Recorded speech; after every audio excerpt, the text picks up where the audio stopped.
Senator, will there be extra money for the Coast Guard in your initiative and others? That is way too early to tell. The good news, bad news. The bad news is that there's going to be a lot less money around after whatever, excuse me, whatever arrangement is concluded between the White House and the House, probably based on the debt limit agreement that we, touch wood, hope will be achieved before there's a default and whatever financial consequences follow from a default.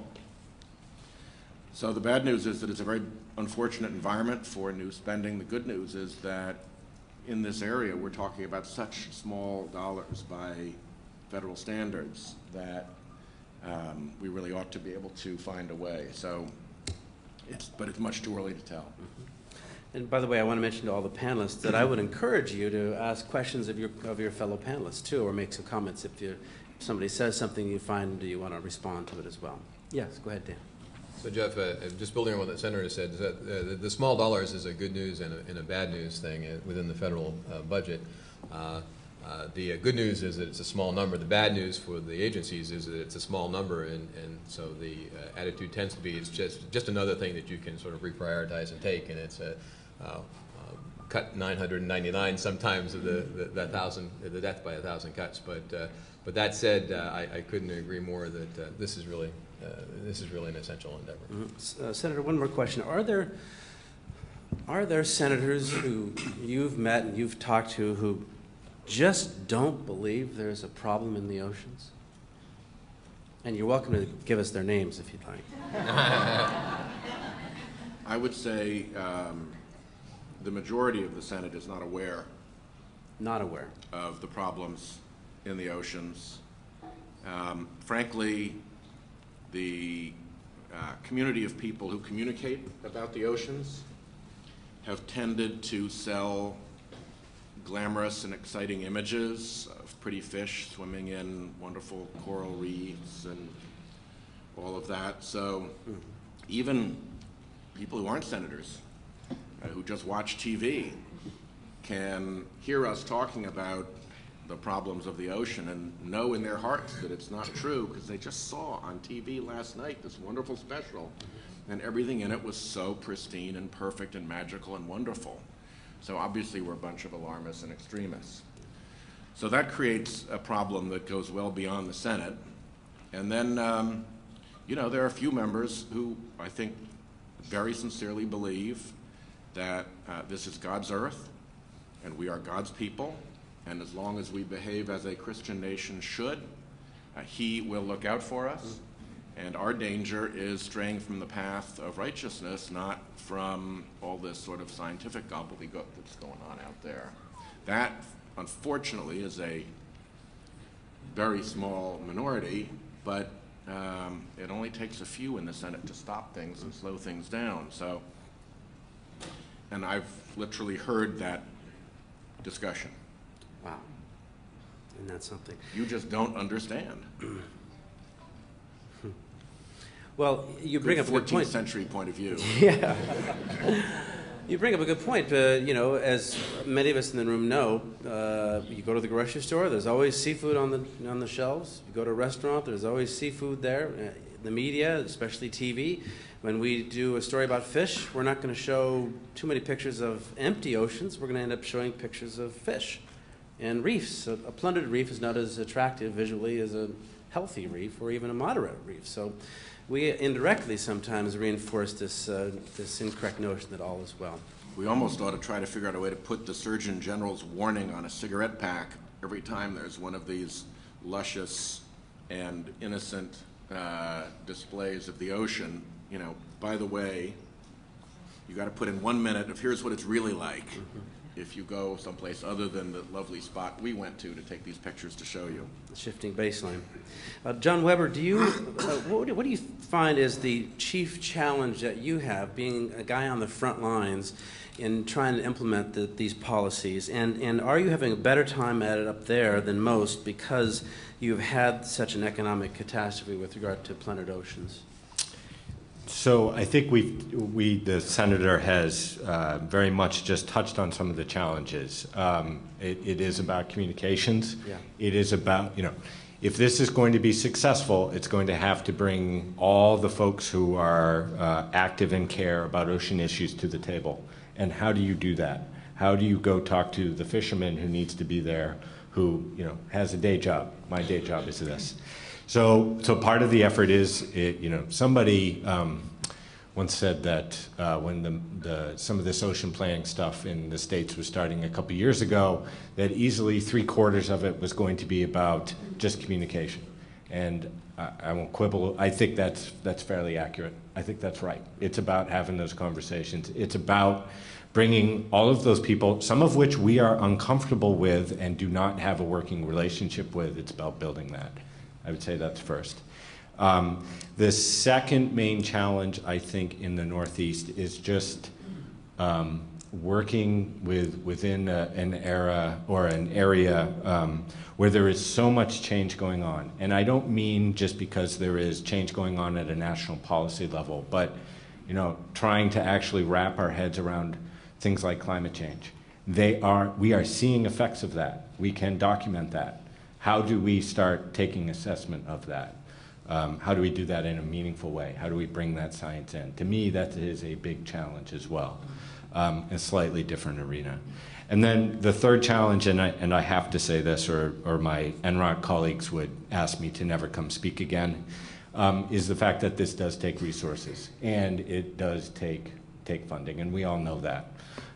There is, the opportunity that Dr. Robinson spoke of. We understand that there's changes going on with that, and we are very hopeful and are sending as many pleas as we possibly can, and would ask for all your assistance when you're on the Hill tomorrow as well, because it has to be done that way. And I touched on it earlier with Hugh, but do you think that the ultimate solution may be that reluctant parties will see success stories in other areas of sustainability, the Gulf of Alaska, for example? Just the other day, Australia announced the implementation of a massive new marine protected area where other people are gaining benefits from their early actions, and that might then spur the notion that, well, we better get on board. Do you think that these early success stories will help sell the story? I think so. I think that, honestly, we need to do more in talking about the successes, and actually I'd argue that some of that is still a work in progress, and here's exactly what I mean. In the Mass Ocean Plan, there has been a cable route proposed. It did a great thing. It said, we'll avoid the areas your ocean plan told us to avoid because we were concerned about bottom habitat impacts. Stop for a second. How great is that? This project came in and at the beginning said, okay, we'll do what you want. I'd argue that's half the battle. The second half of the battle is then government must be a good actor in this, right? Their life should be a bit easier because they did what government through the Mass Ocean Plan asked them to do. That is the second part of the success that I think we also need to think more about, because that's better government. Somebody early on talked about the dozens of federal agencies and laws that are involved. There is obviously a need to build on more of that kind of success. I think it is that sort of message that will help demystify and de-demonize CMSP, because that is what I think it is all about. Mm-hmm. Dr. Robinson, do you see NOAA as how do I phrase this, a vocal advocate? Do you see NOAA out there trying to encourage stakeholders, encourage members of the public, or do you see it as an implementation agency, or both? I think we have to do both. In fact, one of the things we have done, as I was saying to someone earlier, as we talked about CMSP, we recognize, hearing from constituents, we need to talk more about what it does as opposed to trying to provide a basic definition. So our strategy now is to talk about examples, just like my colleague here did from the Coast Guard. So we've sort of compiled a list of examples where that have, national, from areas around the nation as well as internationally. Another thing that we're trying to do, getting to the Senator's point, is to help people understand, exactly why is it but where is that seafood coming from that they think is in abundance in their, grocery stores and fish markets around the country? But communicating to them that over 80% of that is imported, and half of that is through aquaculture, not necessarily through, ocean resources that they see on these beautiful documentaries. So we're trying to, not to discourage them, but to help them understand that the capacity of the ocean to provide this has been severely impacted by bad practices over time. So for NOAA, we have to play two roles here. One is providing, really the good science to help those who are in decision-making roles to make the best possible decisions, and then to communicate to the public at large, what's actually happening out here. And we have to do a little bit of both.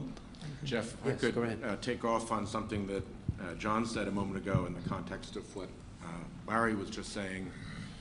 Some of the conversations that have to take place to make this work are not, particularly at their initiation, pleasant conversations.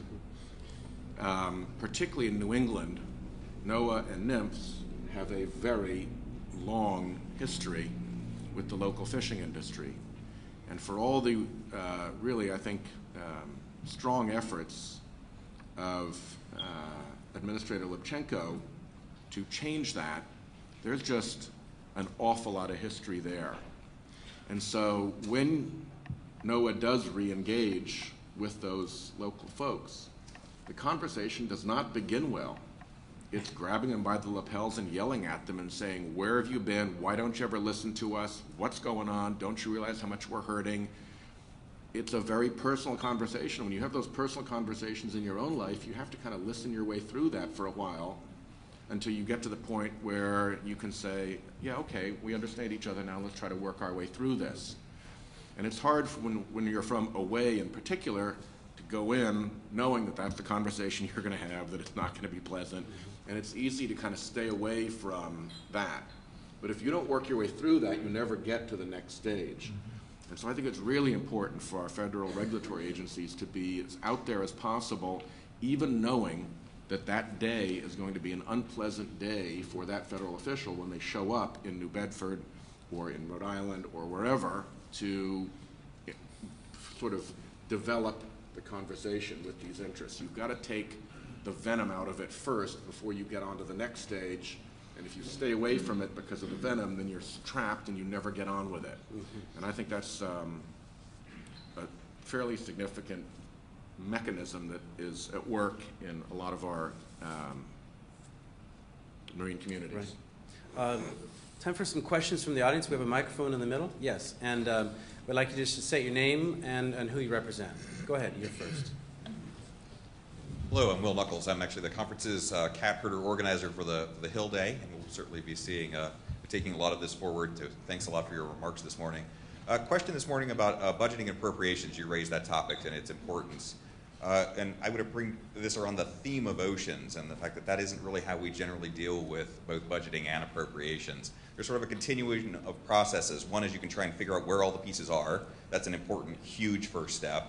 Then you can figure out how that relates to what's coming out of an appropriation cycle and then try and work that into an implementation plan, which would be the output of this summer's exercises.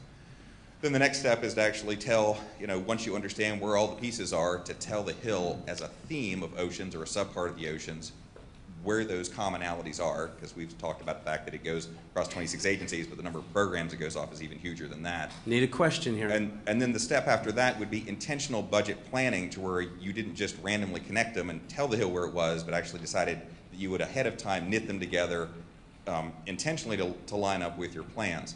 So that's part of the process. And my questions to, I guess, the administration is where are you on that continuation of a continuum of possibilities as far as budget planning goes? And for Senator, how the role of the Senate might be in terms of, if you're not getting this information, as it continues to come to you in this sort of random collection of pieces that is extremely hard to understand, whether the Senate might be able to ask OMB proactively, can you please start delivering your budgets arranged around themes so that when this community is trying to say we want to support the oceans, that we stand some chance of being able to back you up on that understanding? The implication of your question is that there is a degree of order to the way in which these budgets get developed. And that is inconsistent with my experience, and that is particularly inconsistent in light of the enormous top-line budget wars that are going to be resolved, I think, probably very suddenly, and then there'll be a lot of shakeout from those.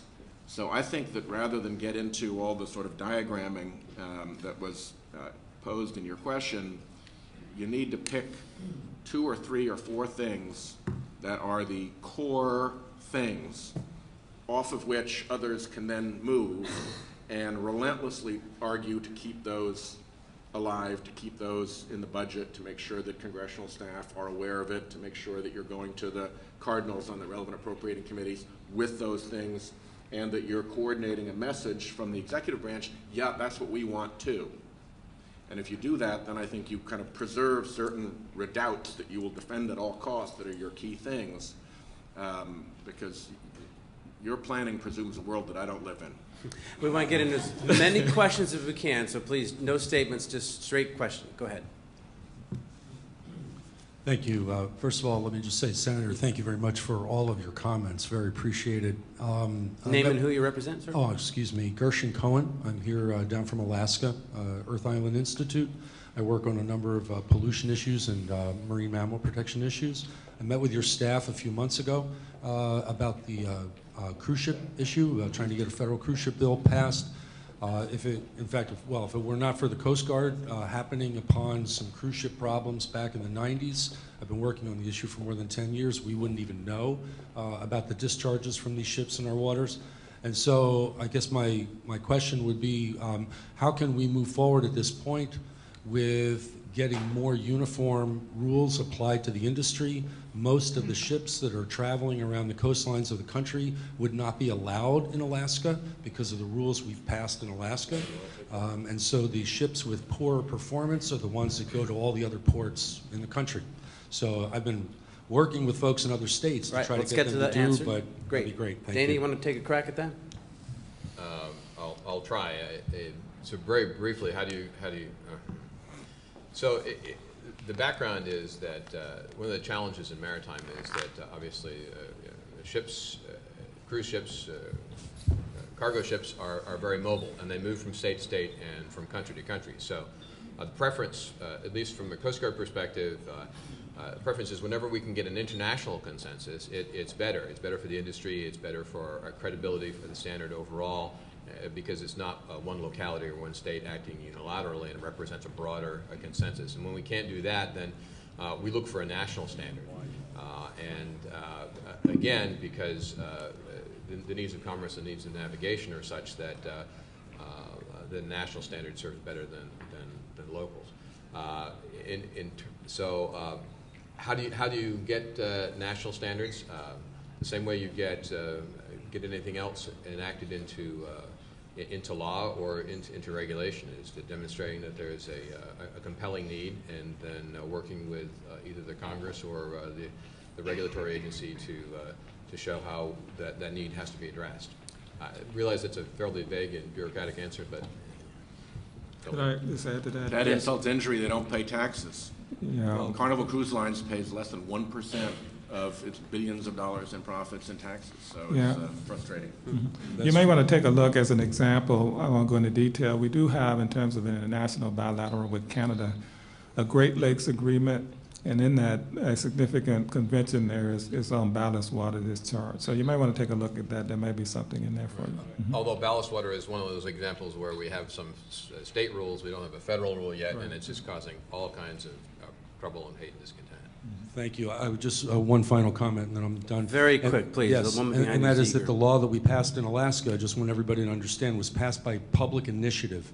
We did not get the legislature or the governor to sign on to this law. The people, the state, not known as a very green state, passed the strictest rules on cruise ships in the world. So if we can do it in Alaska. Democracy is great, isn't it? Next question. Hi, I'm Susan Brody, and I'm with our Teens for Oceans group over here from Denver, Colorado, conveniently located between two oceans. And my question is that all of you have alluded to misconceptions about the executive order about the oceans and mistrust. And so when our kids are on the Hill tomorrow, what would be the best way? No one has actually said what those misconceptions really were. So I'm wondering what they are and how the kids can best on the Hill tomorrow dispel those misconceptions. One of the biggest ones with regard to coastal marine spatial planning is zoning, and that is going to create some new zoning requirements that's outside of the current federal regulations. That's one of them that we have to get around. It's not about zoning. It's about taking advantage of existing regulations to better manage in oceans, coast, and Great Lakes. So that's the big one that we often hear about when we're out there talking about coastal marine spatial planning. And then the other one is, how are you going to manage 27 federal agencies, state and local entities? And the bottom line there is that it's going to be hard. Well, of course it's going to be hard because all of the easy stuff has already been done. So what would you suggest that the kids say to dispel some of this difficult issues? It's not, it's not about zoning. It's about how we can work more effectively at the federal, state, and regional level to manage oceans, coasts, and Great Lakes.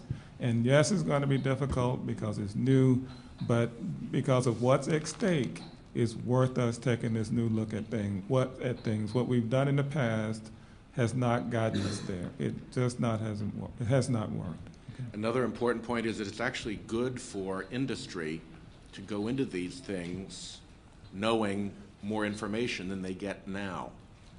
And so if you look at the example of the cable company that took the information from the Massachusetts plan, built around it, and had lower permitting and reputational costs as a result of being able to kind of pre-comply. They knew what they were in for. They planned for it. It was an improvement for them. If you look at the slide that we saw earlier, imagine if you had been one of the companies that put a very significant expenditure into bidding on and seeking to develop one of those wind farm plots that was right smack where all that traffic came out, and nobody had bothered to put the grid together so that you knew that. Somebody was saved a lot of money when they did that because they would have bid on that. It's really just bringing information and good sense so that business knows what kind of obstacles it's going to be up against, because sure enough, they're going to turn up anyway. You might as well know about them in advance. You're not going to build a wind farm and not have the shipping industry say, wait a minute, that's in the middle of my, not have the dragging industry, wait a minute, that's in the middle of my, not have the recreational sailing industry say, wait a minute, that's not right in the middle of my. And so it's a lot about getting the information out there in an organized fashion so business can make intelligent decisions and lower their permitting costs and their wasted efforts. Larry. And one last point, too, and that is we also recognize, that's why we have the 9 different regions, because inherent in that is that we recognize that one size doesn't fit all. So in these regions, what actually gets done in terms of what people identify as the scope of their marine spatial planning is entirely up to those local bodies. So that's another point too. It's not that we're going to impose anything on them. What they decide to do, whether it's cable lines, wind farms, oil and gas, whatever they decide are the uses within those regions that they need to focus this effort on, will be entirely up to those local regions to do. Next question. One little bit. Industry should be partners in this planning effort, and what we hear from industry is not about the rules, it's about not understanding what the rules are. Mm-hmm. They can operate given any rule set, but if there aren't any rules or it's unclear or they have to navigate their way through dozens of federal agencies, that's the real problem. And yes, ma'am, and this should help solve that. Next question. Thank you. Good suggestion. And also, industries, as you say, that's an incentive for them to come to the table on this, because they need to know predictability. Question, and your name. Good morning. My name is Vicki Nichols-Goldstein, and I am a member of a board member of the Blue Frontiers, and also founder of the Colorado Ocean Coalition. So my question is there an opportunity to expand the public participation through the regional meetings to maybe include some of us in the middle of the country that would also take in some of the watershed issues.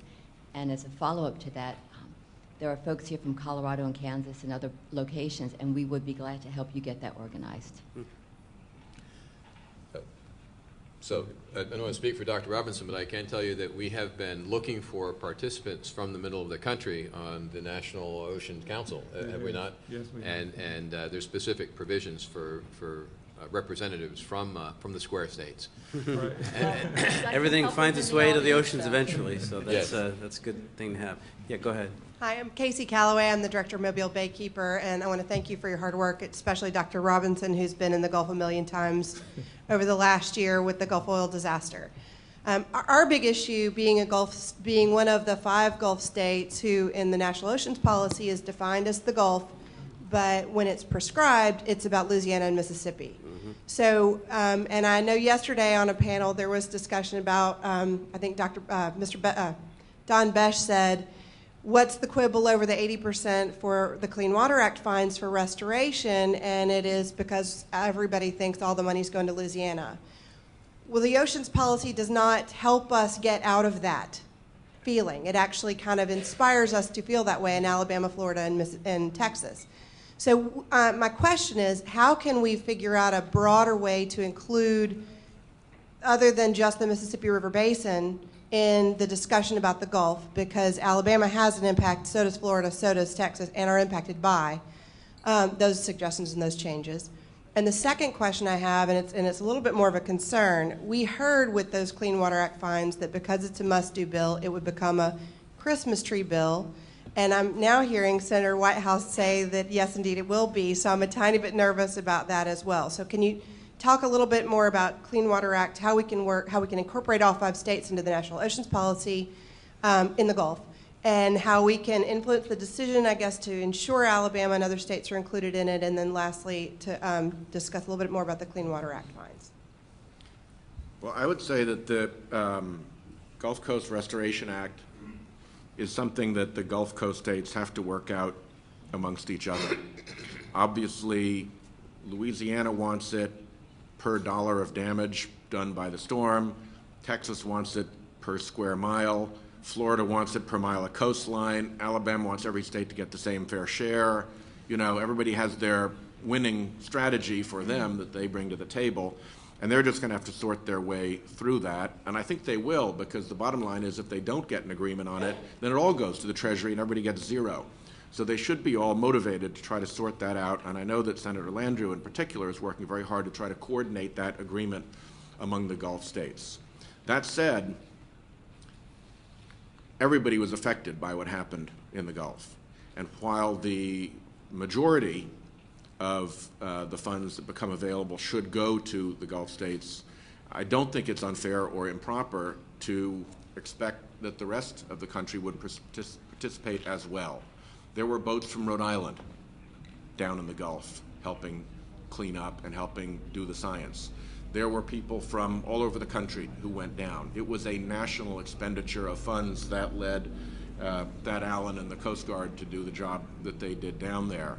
And so I have no hesitation whatsoever about arguing for a national program to ride along with that and have it not be exclusively for the Gulf Coast. Frankly, I think that increases its chance of passage, because if it's only for the Gulf Coast states, then I'm not sure you got the votes.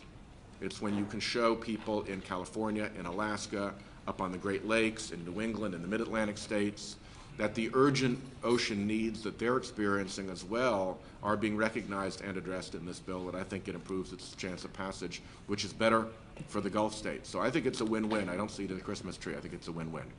And I think it's also the only add-on at present. We're running out of time, so we're going to get to the next question if we can. Thank you very much. Hi, thank you for coming. My name is Dan Knobb. I'm a director with Cetacean Society International. I'd like to just bring this down to one level.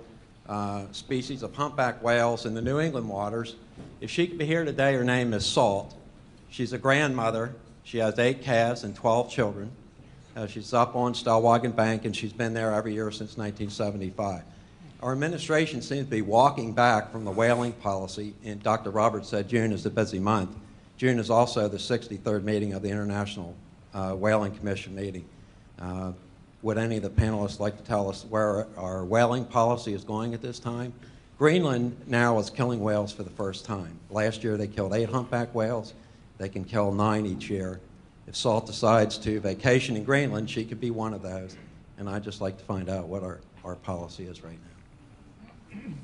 Yeah, I can tell you without any particular detail that NOAA hasn't retreated from our position on the importance of preserving this species, and our interactions, in particular internationally, on this issue are being articulated, I believe, at this very moment. At least last week, there was a meeting. So we have identified this by, actually, the importance of this by, at NOAA, creating a deputy assistant secretary for international fisheries, as you know, who reports to this particular assistant secretary. So we've sort of elevated this in our organizational structure to make sure it gets the attention that it deserves. So we haven't retreated from our position on that, but that doesn't mean other nations haven't continued to do things that we don't necessarily agree with.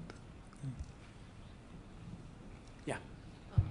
So Heather Spence, Michelle's Earth. I'm setting up a Center for Sustainability in Cancun, Mexico.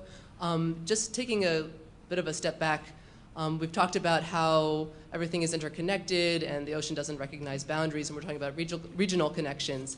And I'm just wondering if we could also touch on just even more generally how we are and should be addressing how the oceans internationally are interconnected with everything that we're considering a national policy. Perspectives. Okay, so sort of ironically, I just got back from a trip to Japan last week where we were basically talking about the potential impacts of the reactor situation there on U.S. assets, not only in the region, but ultimately,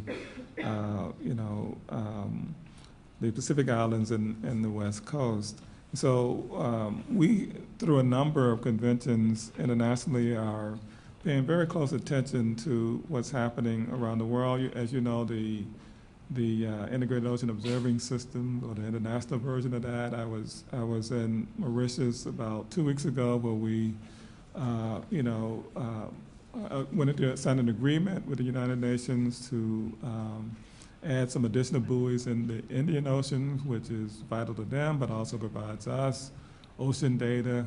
So we're keeping at NOAA this discussion in an international context, and in fact, I was invited to World's Ocean Week in China last fall, and they were very interested in what we were doing with regard to the national ocean policy, but in particular, they're interested in coastal marine spatial planning. So even some of the nations that haven't been at the table in terms of ocean stewardship, we have at NOAA a number of relationships, bilateral in many cases, that allow us to impart to them some of the things that we're doing and learn more about what they're doing and perhaps influence those things constructively. So we're keeping this international perspective at NOAA as we roll this out.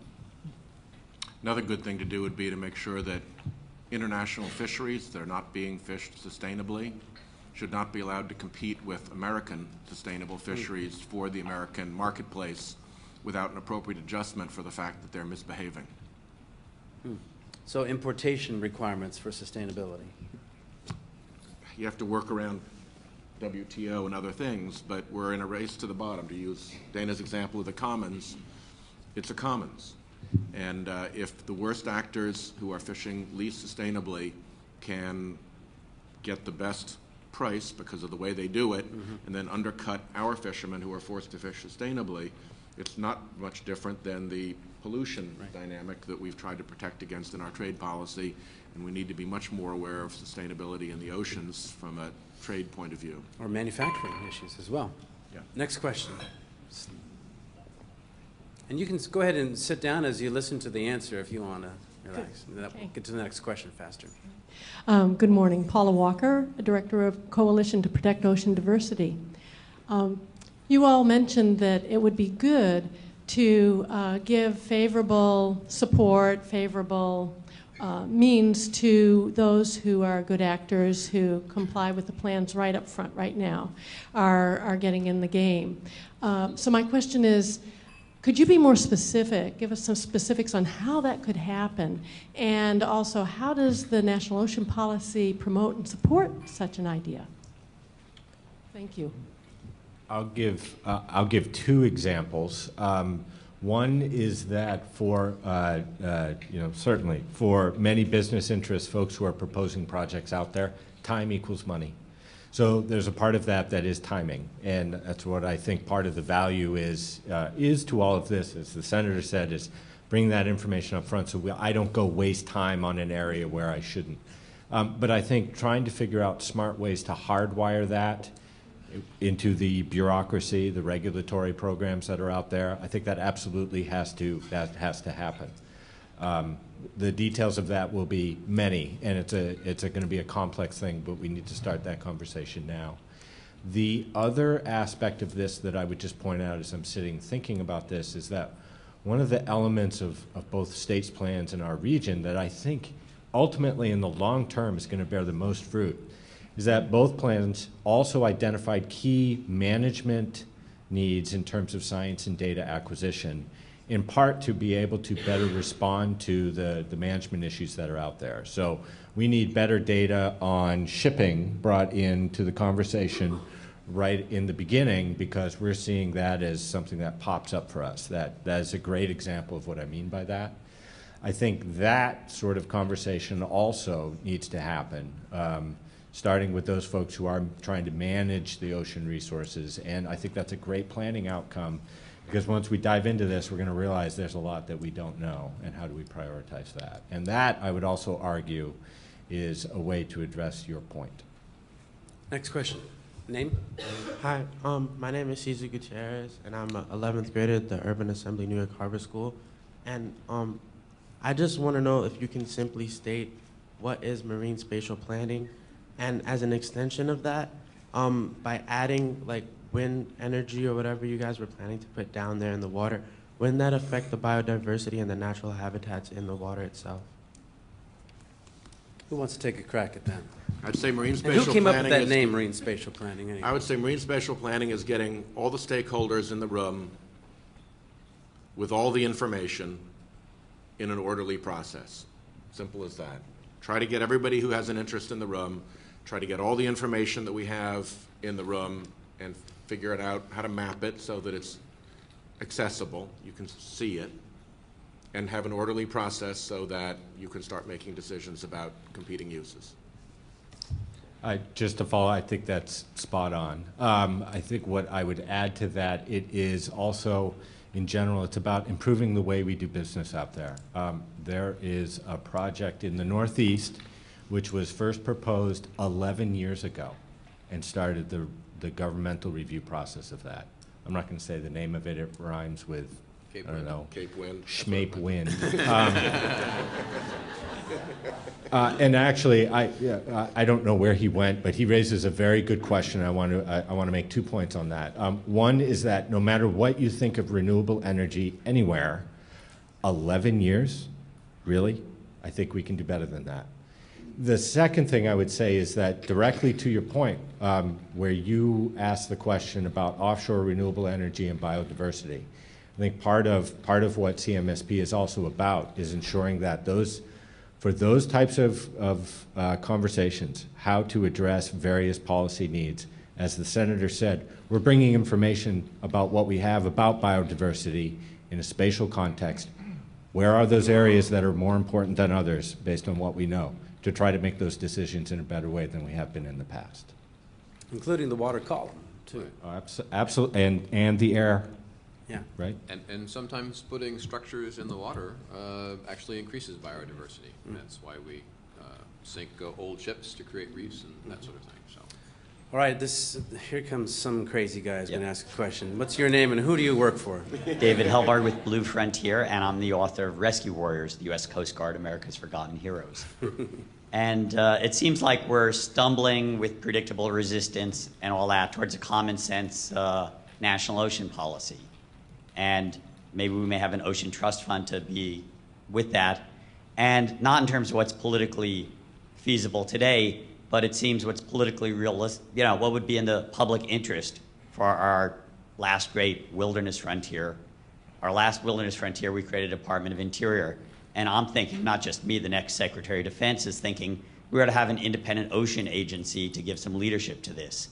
A Department of the Ocean where you take NOAA out of commerce, where Nixon sank it, Coast Guard out of Homeland Security, where its latest anchorage is, and create a real lead agency for our ocean frontiers. And I guess my question is, not what's politically feasible today, which it isn't, but in terms of public policy, is this something, what are your opinions on this idea? I'm hearing it for the first time. I like the idea. Let's talk more. So, as you can guess, I have an interest in maritime governance for any number of reasons, but not necessarily the only way to crack the nut. As I think the comment I mentioned to you the other day, if we had a Department of the Oceans, I'm not sure that America would still understand that it's a maritime country, and it may be that we still don't have that kind of focus, even though we have that organizational structure.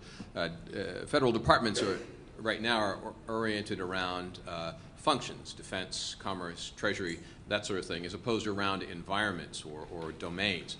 And that's really one of the Coast Guard's biggest challenges, is that as an organization, we're oriented around maritime as opposed to particular functions. So whatever department we're in, we tend to lap out about 2/3 outside of the authorities or responsibilities, primary authority responsibilities of that department, and so we have a hard time fitting in anywhere. So that's one way to crack the nut. Another might be something like what the French do, and they have an interesting setup where they have a Secretary General of the Ocean. And he's at the cabinet level, he or she is at the cabinet level, has a deliberately very small staff that forces them to coordinate across departments, so